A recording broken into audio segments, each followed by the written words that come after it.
Handa na tayo, tara. Dito ang daan pa New Zealand. Uy! Mama! Ano ba ito pinasok ko? Sabi na nga ba't at umuwi na lang ako sa bahay. May shift pa to mamaya.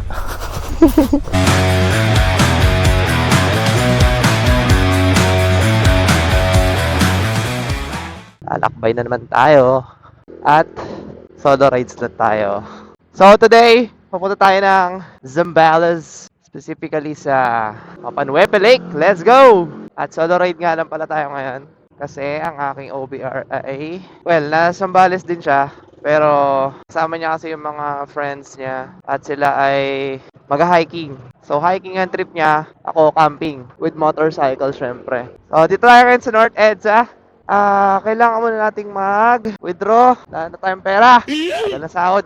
So yung biyahe mula dito sa Muñoz, ang nakalagay dito sa maps ay 4 hours and 16 minutes. Pero baka madagdagan pa yan. More or less 5 hours yan dahil baka may mga traffic. I-withdraw lang ang saglit.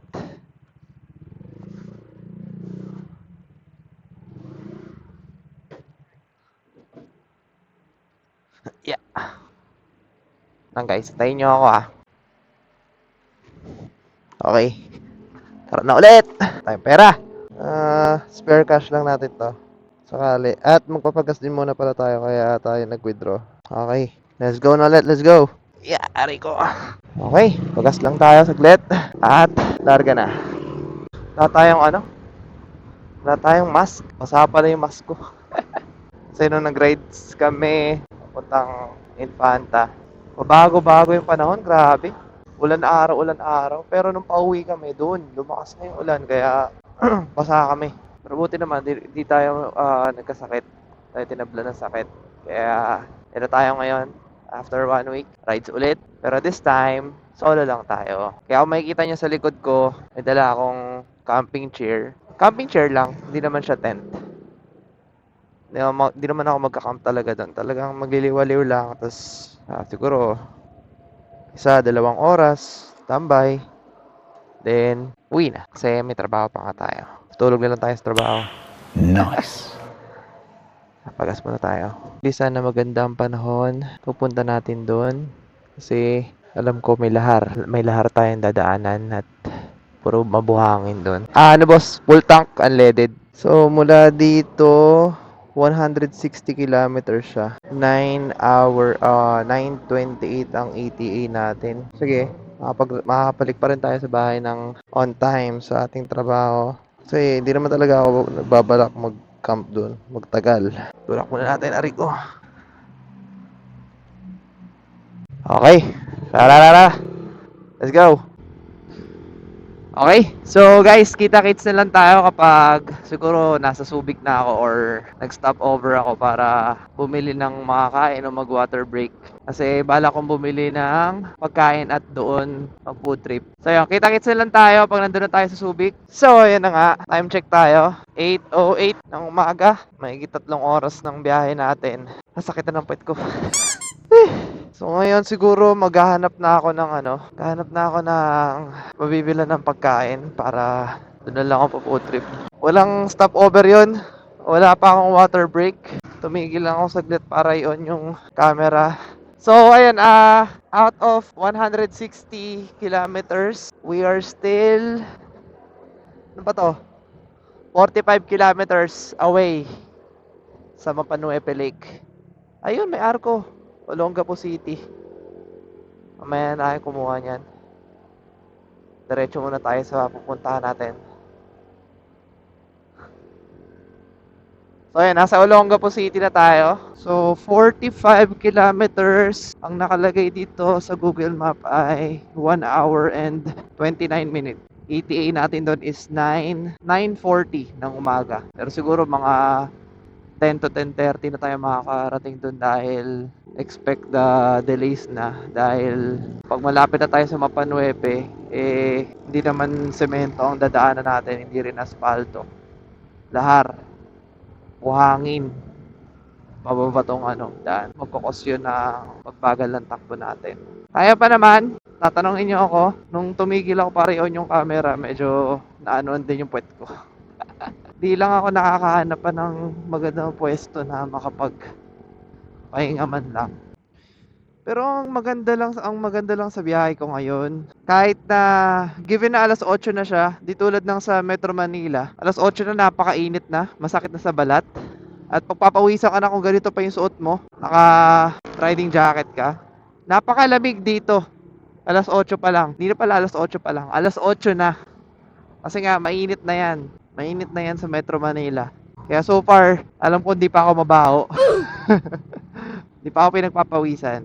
Puro kurbada yung daan dito. Antok na ako guys. Nikab lang.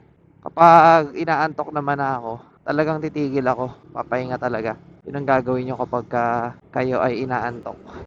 Siyempre, sino ba namang hindi aantokin dito? Mabagal ang takbo mo dahil kurbada at napakalamig. Ilang kurbada pa kaya to? Nag-asawa na ako. Ayun, diretso na.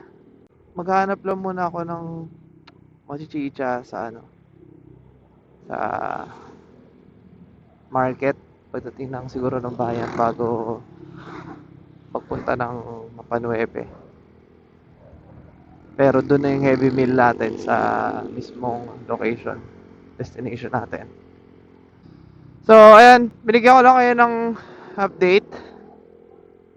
Kita-kits na lang ulit tayo pag nandun na siguro ako sa may market or pag mamimili na ako.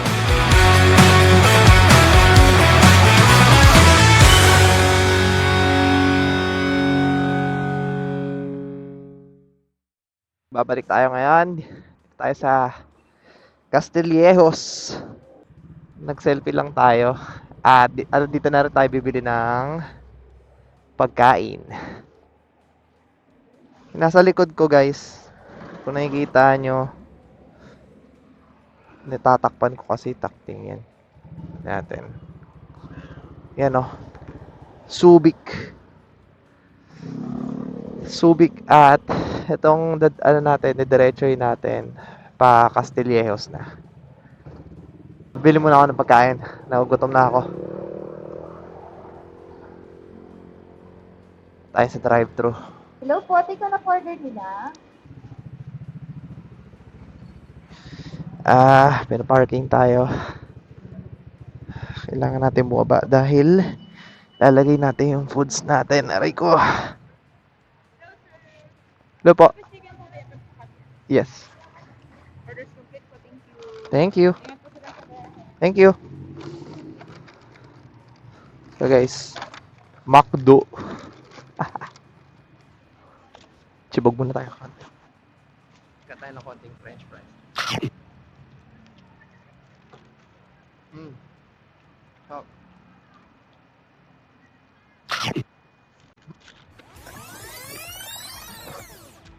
Okay, sold na. Kailangan na lang natin ng tubig kasi hindi pa ako minom ng tubig. Bibilaukan ako. Okay, 45 minutes. 11 na. Bilis din pala kinain ang oras natin. Kumain lang ako. Ilan na yung late. Ang ETA natin is 10:02. Ito. Wait lang guys, bili lang ako ng tubig. Ayun guys, ito na. Naman tayo tubig. Then, tulisin na.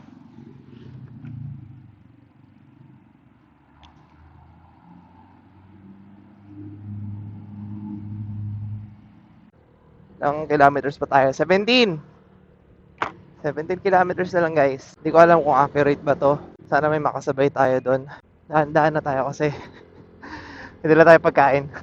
Naamoy ko yung McDo. Sarap na kainin. Medyo lubak-lubak yung mga daan dito kaya di rin ako mabilis ng kaunti. Sementado siya pero litaw yung mga graba. Tama ba tong dinadaanan natin? Kailangan na siguro natin magtanong-tanong. Lubak-lubak na yung daan dito. Bawal dito kapag mabuhangin talaga hindi ka dapat magpipreno eh. Lalo na't ganito yung daan. dito natin, visor natin. Maalikabok na siya, guys. Kung magbababilis ka man dito, kailangan talaga hindi ka magpapreno ng biglaan. Gradual dapat. Hindi biglaan kasi magi-slide ka talaga dito. Papalitan ko yung POV natin para makita niyo yung dinadaanan ko. So far, wala pa naman to eh. Nothing new. Oops, dito tayo. Hehehe. Tama na ba itong dinadaanan natin? Sana tama. Tanong muna tayo. Tanong natin. Nay! Magandang araw po! Ito ang daan pa New Zealand. Salamat po! Dito daw, tama daw. Tingnan nyo to, guys. Lipat ko yung ano ko. Yan! Okay. Yan. Nakikita nyo, wala pa. Sementado pa yung daan. Pero, ganda ng view. Ayun, oh. Bundok na yan, oh. Oops, slow down. Ano to?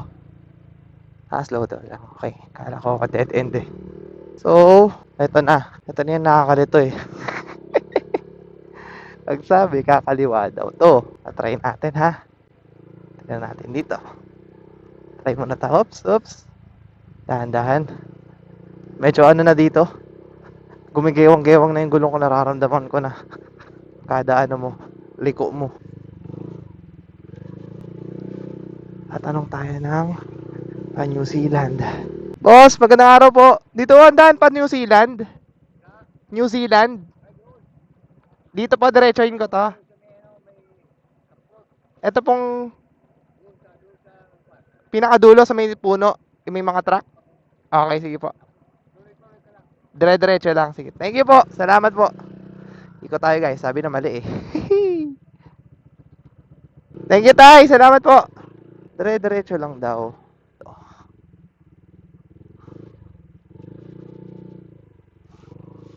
Saan na itong pinupuntahan ko?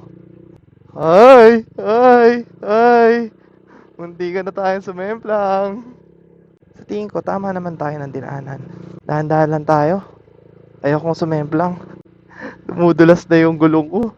Kasi, naka-ano pala ako ngayon, ang tawag dito? Naka-street tires ako ngayon. Hindi ako nakapang dual sports. Tanong tayo dito kay nanay. Dito ang pa New Zealand po? New Zealand po? Dire-diretsuhin ko na lang po yan. Okay, sige. Thank you po. Salamat po. Ingat po kayo.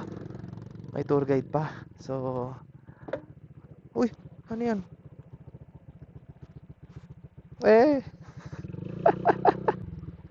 Gagi mga ano-ano. Ayoko na.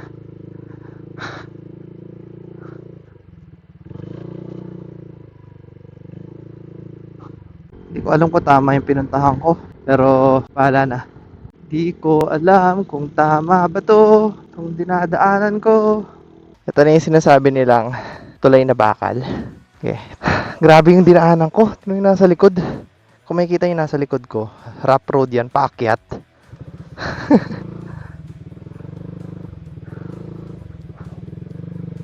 Kakatakot. Hindi ka dapat tumingin sa baba.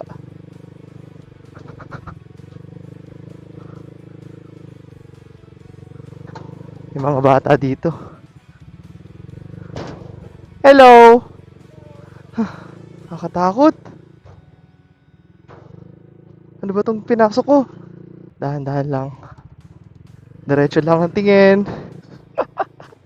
Diretso lang ang tingin. Huwag kang magkakamali. Uy! Mama! Ano ba itong pinasok ko? Kunti na lang.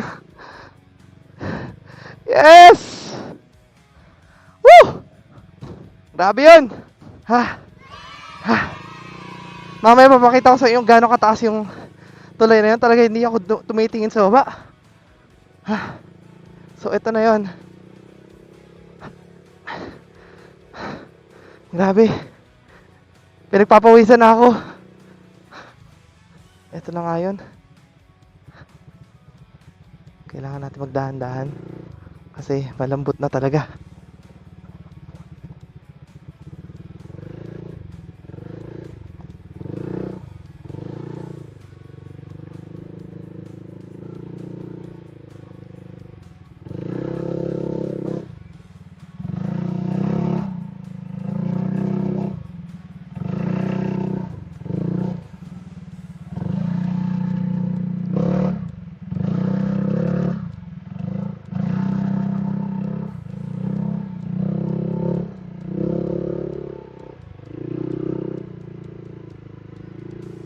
Ito mga pinaggagawa ko sa buhay. At pala, natulog na lang ako sa bahay. Wait, teka. Ah! Diyos ko. Tingnan natin kung tama yung pinagdadaanan natin. Pagkatapos nila dito, dapat pala tubig na tong inaano ko. So, abot pa naman siya ng Google Maps, guys. Kaso nga lang, hindi na ituro sa yung tamang daan. Kasi, nakalagay dito sa Google Maps, pinapa-U-turn ka na. Pero, ako tong si Whoop! Op! Kailangan nating i-ano.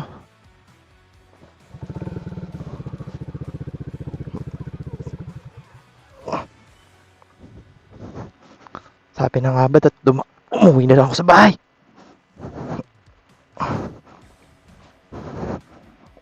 Yeah.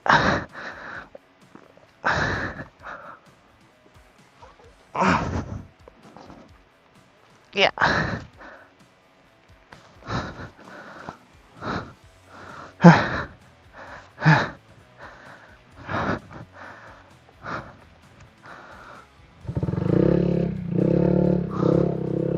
Hop.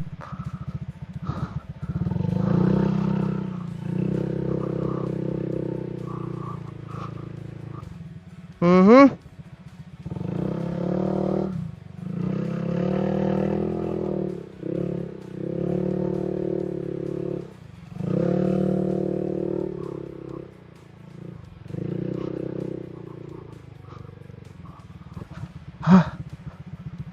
Atras tayo, atras.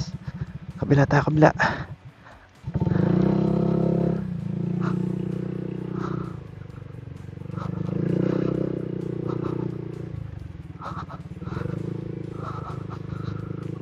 Yung ETA natin wala na. Sabi na eh. Pinagpapawisan ako sa loob na. Takot talaga ako sa tulay. Pero relaxing. Pwede na! Pag tinitingnan mo yung napuntahan mo, yung dadaanan lang talaga hindi. Sa gitna ako dumadaan para hindi lumubog. Tulad niyan, dito tayo dadaan. Tayo dadaan para may makapitan yung gulong natin. Dito tayo dadaan. Iisa lang naman pala yung dinadaan. Yung tinutumbok ng mga to. Talaga malilito ka lang kasi nga siguro sa dami na rin ng dumadaan dito. Iba-iba na yung ruta niya kasi 'di ba nalulubog. Lumulubog sila at iniiba nila ng ano kaya nagkakaroon ng panibagong daan. Pero palagay ko iisa lang yung tutumbukin na tong dinadaanan natin. Kaya katulad niyan, iisa lang din yan. Magkikita lang din yan dito sa may dulo. O, tatlo pa yung daan dito. Pero iisa lang.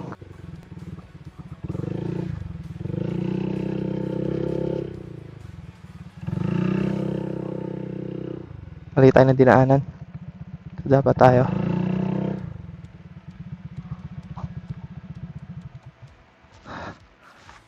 Akyat.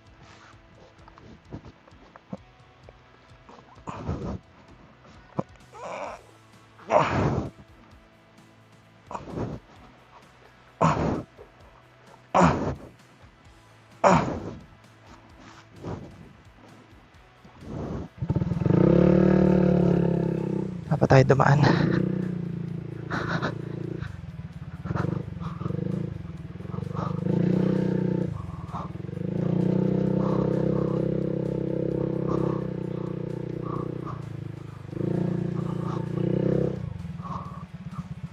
Ito, kailangan ulit natin siya iakyat.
Grabe.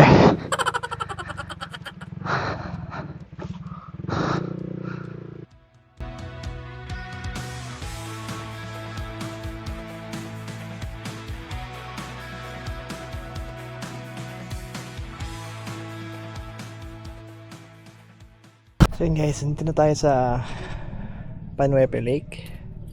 Ito yun, ang ganda oh. Oh. Puntahan natin dyan mamaya, nakamotor ako. Pakita ko lang sa'yo kung ano yung sinapit na motor ko. Kita mo, ayun oh. Tingnan mo, puti. Kakahugas ko na ng linggo. Ayun oh. Kakahugas ko lang kahapon. Grabe. Oh. Tingnan mo, oh. Ganda, di ba? Ayun lang, oh. Yun ang dala ko. Camping chair lang. Ayan, sumilong na. Antay ko lang talaga hindi maging mainit. Malapit na.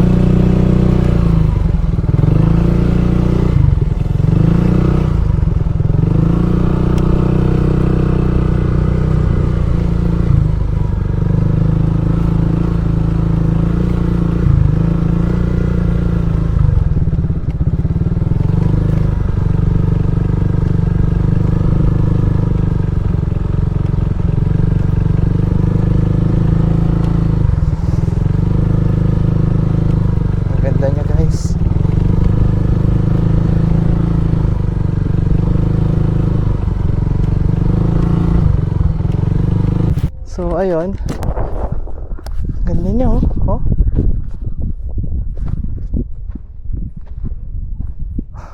Napakaganda.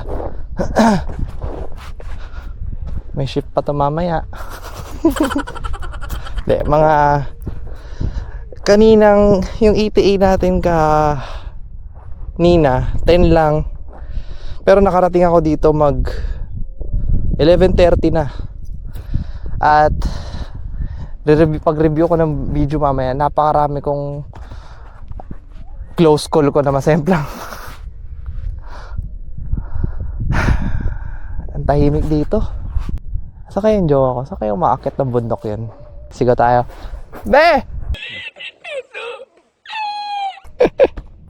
Ang ganda guys. Babalikan ko to pero I don't think na magsasarili ako. Mag-hire kami ng tour guide talaga. Grabe yung sinapit ko kanina. Talagang napaka bumabaon yung gulong ko dito sa buhangin. Hindi ko na maangat. Grabe yung pawis ko kanina. Pagdating ko basang-basa yung t-shirt ko. So, pauwi na tayo dahil tayo may pasok pa. Quezon City pa ako pupunta. At nga pala, meron tayong napakabait na nakilala dito. May ako magsasarado ng kasi napakainit.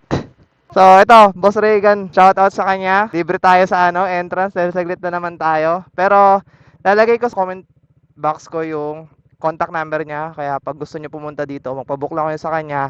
At siya nang bahala. Basta sabihin niyo lang sa mga lokal doon na kay Boss Reagan kayo at bibigyan kayo ng discount. Boss, thank you. Thank you. Palagay ko lang dito nasusubok yung riding experience mo talaga eh.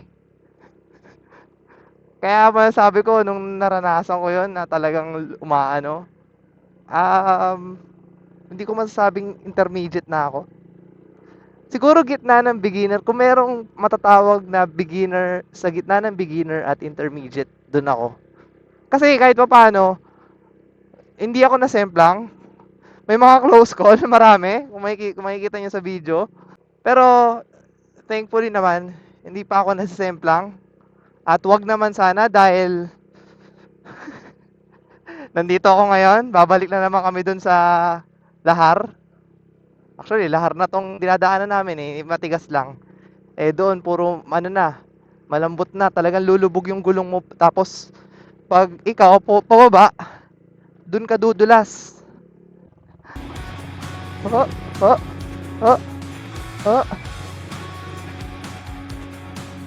Hoy! Di ka na, oops.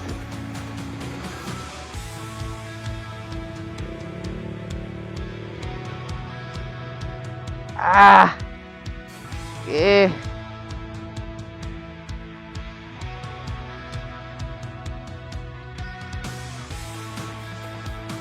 Oy!